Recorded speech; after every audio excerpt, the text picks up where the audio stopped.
আচ্ছা, পয়লা বৈশাখ কাদের জন্য? পয়লা বৈশাখের একটু ব্যাখ্যা করি। হ্যাঁ, পয়লা বৈশাখ হচ্ছে যাদের হচ্ছে বয়ফ্রেন্ড গার্লফ্রেন্ড আছে তাদের জন্য পয়লা বৈশাখ।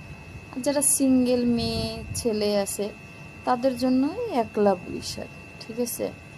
আর যাদের বিয়ে হয়ে গেছে তাদের স্বামীর জন্য কি বউয়ের জন্য হচ্ছে কাল বৈশাখ, তাই না? আর যারা স্বামী স্ত্রী মানে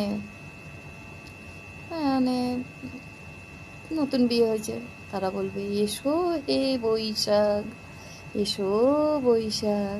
তো আমার ব্যাখ্যাটা তোমাদের কেমন লাগলো? আর তোমাদের জীবনে কাল কোন বৈশাখ? আমার হচ্ছে কাল বৈশাখ, বুঝছো?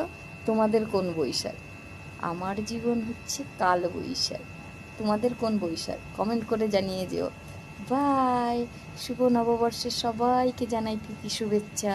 সবাই ভালো থেকো। শুভ নববর্ষ। বাই।